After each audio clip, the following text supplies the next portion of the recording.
రాష్ట్రంలో రాజకీయం రచ్చ మొదలైంది. కౌశిక్ రెడ్డి వర్సెస్ గాంధీగా మారిన రచ్చ ఇప్పుడు రాజకీయ వర్గాల్లో ఒక సంచలనంగా మారింది. పార్టీ మారిన ఎమ్మెల్యేలు గాజులు, చీరలు కట్టుకోవాలని బీఆర్ఎస్ భవన్‌లో కౌశిక్ రెడ్డి ప్రెస్ మీట్ పెట్టి, ఇవి గాజులు, చీరలు పార్టీ మారిన ఎమ్మెల్యేలకు కొరియర్ చేస్తానని చెప్పడంతో రాష్ట్రంలో ఒక రాజకీయ రచ్చ మొదలైంది. అయితే ఇది మొత్తం చూసుకున్నట్టయితే గతంలో రాష్ట్రంలో భారీ వర్షాలు కురిసినప్పుడు ఖమ్మం మొత్తం అతలాకుతలం అయిపోయింది. అప్పుడు కానీ ఇప్పుడు రాష్ట్రంలో కౌశిక్ రెడ్డి చేసిన వ్యాఖ్యలపైన కానీ ఎక్కడ బీఆర్ఎస్ పార్టీ అధినేత కేసీఆర్ మాత్రం బయటకు రావడం లేదు. గత తెలంగాణ ఉద్యమంలో కీలకంగా మారిన కేసీఆర్ ఏ ప్రజా సమస్య అయినా ప్రభుత్వానికి వ్యతిరేకంగా ధర్నాలు, రాస్తారోకోలు, బందులు చేస్తూ బయటకు వచ్చి ప్రజాక్షేత్రంలో ఉన్న కేసీఆర్ ఇప్పుడు ఇంత రచ్చ నడుస్తున్నా కూడా ప్రజా సమస్యలను పట్టించుకోకుండా కేవలం ఫామ్ హౌస్కే పరిమితమయ్యారు. అంటే కేసీఆర్ ఒక విధంగా ఫామ్ హౌస్లో ఉంటూనే క్షేత్రస్థాయిలో ఉన్న నాయకులకు సూచనలు, సలహాలు ఇస్తూ ఏ విధంగా ముందుకెళ్ళాలి, ప్రభుత్వాన్ని ఎరుకన ఏ విధంగా పెట్టాలనే ఒక మాస్టర్ ప్లాన్తో వాళ్ళకు అక్కడి నుంచే డైరెక్షన్స్ ఇస్తూ ఇక్కడ ఉన్న నాయకులను రెచ్చగొడుతూ ప్రభుత్వానికి వ్యతిరేకంగా ప్రజల్లోకి వెళ్ళాలి.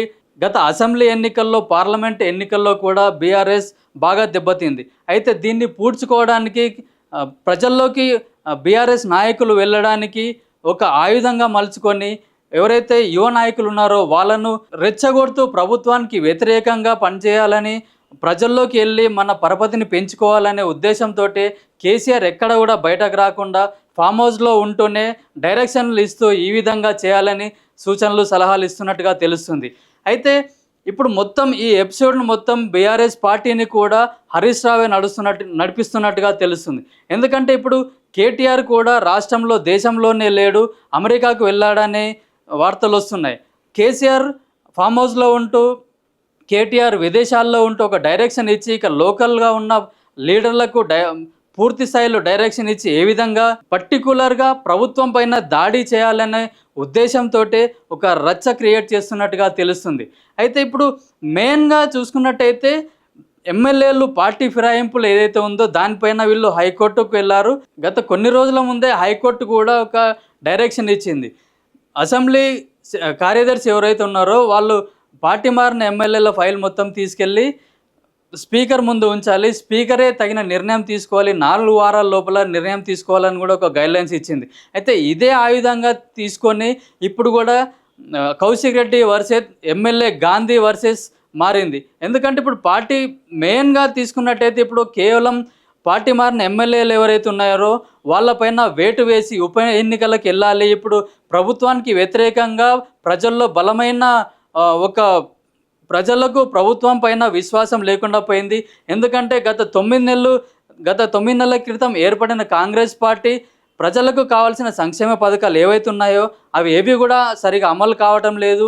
దీన్ని ఒక ఆయుధంగా తీసుకొని ప్రజల్లోకి వెళ్ళి ప్రజల్లో ప్రభుత్వానికి వ్యతిరేకంగా ఒక న్యూస్ క్రియేట్ చేసి దాని ద్వారా లబ్ధి పొంది ఈ 4 ఎమ్మెల్యేలు ఎవరైతే ఉన్నారో వాళ్ళపైన వేటు వేయించి ఆ స్థానాల్లో బీఆర్ఎస్ పోటీ చేసి ఉప ఎన్నికల్లో గెలవాలనే పట్టుదలతో ఉంది.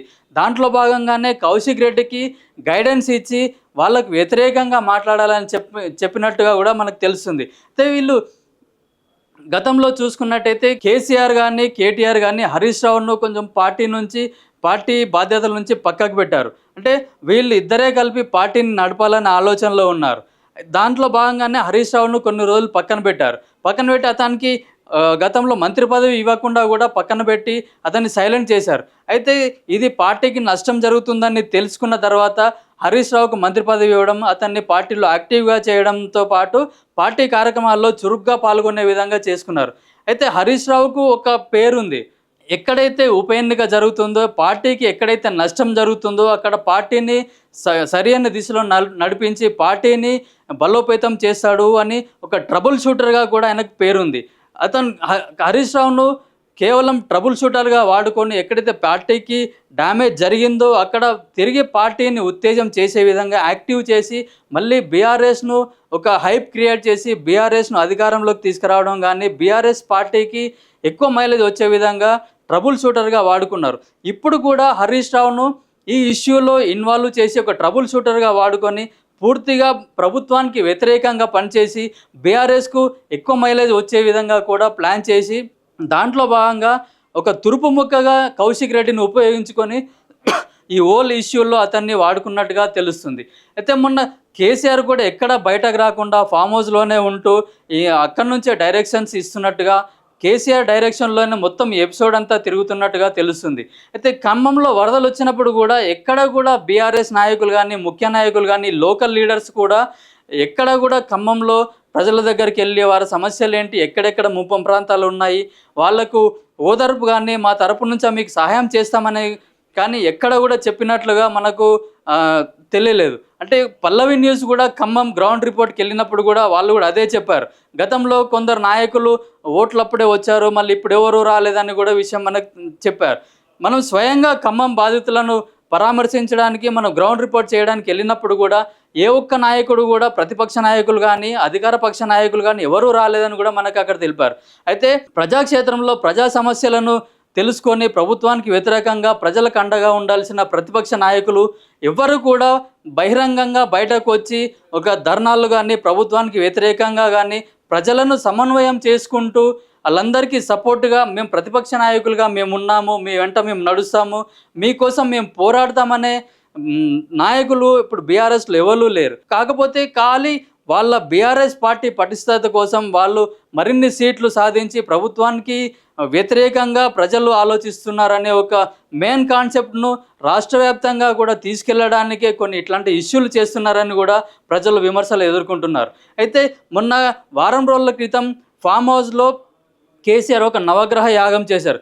అప్పుడే అతను బయటకు వచ్చి మీడియా కానీ సోషల్ మీడియాలో కానీ కనిపించారు.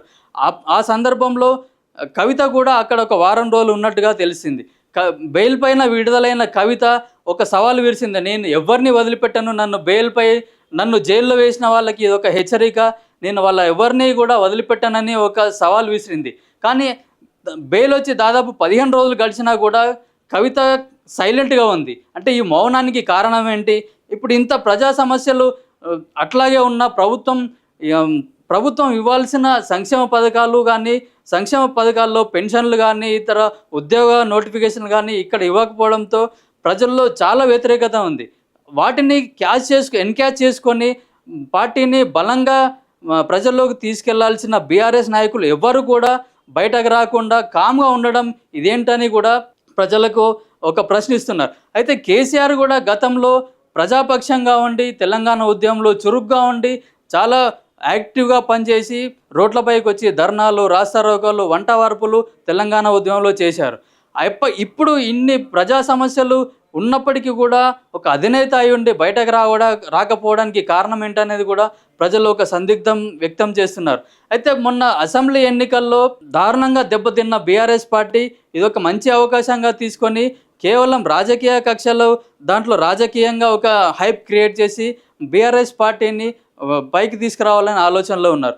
మొన్న జరిగిన బడ్జెట్ సమావేశాల్లో కూడా కేసీఆర్ అసెంబ్లీకి వస్తారా రాదరా అనే పలు ప్రశ్నలు కూడా వ్యక్తమయ్యాయి. అయితే కేసీఆర్ ఖచ్చితంగా అసెంబ్లీకి వస్తాడు, ప్రభుత్వాన్ని ప్రశ్నిస్తాడని మాత్రం బీఆర్ఎస్ నాయకులు బలంగా చెప్పారు. కానీ కేవలం ఒక్కరోజు మాత్రమే కేసీఆర్ అసెంబ్లీకి వచ్చి బడ్జెట్ పైన ఇదంతా వేస్ట్ బడ్జెట్, ఇదంతా హంబక్, ది బడ్జెట్లో ఏమీ లేదు, తర్వాత మేము అది చేస్తాం ఇది చేస్తాం ప్రభుత్వానికి వ్యతిరేకంగా పోరాడతామని ఒక ప్రెస్ మీట్ పెట్టి భవిష్యత్ కార్యాచరణను కూడా మేము ప్రకటిస్తామని కూడా ఒక ఆవేశంగా చెప్పారు. కానీ తెల్లారి నుంచి మొత్తం కామ్ అయిపోయింది. కేసీఆర్ పై ఫామ్ హౌస్లో ఉండడం, ఇక్కడ ఎవరికి డైరెక్షన్ లేకపోవడం, బడ్జెట్ పైన కూడా ప్రతిపక్ష నాయకులు కూడా ఎవ్వరూ ఎక్కువగా స్పందించకపోవడం కూడా ప్రజలకు ఒక అనుమానం కలుగుతుంది. అధికారంలో ఉన్నప్పుడు మాత్రమే బీఆర్ఎస్ నాయకులు బయటకు వస్తారా? అప్పుడు మాత్రమే వీళ్ళు లోకల్గా ఉంటూ మేము అది చేస్తున్నాం ఇది చేస్తున్నాం అని చెప్తారా? ప్రతిపక్షంలో ఉన్నప్పుడు ప్రజలను ఎందుకు పట్టించుకోవడం లేదని మాత్రం ప్రజలు తీవ్రంగా వాళ్ళని ప్రశ్నిస్తున్నారు.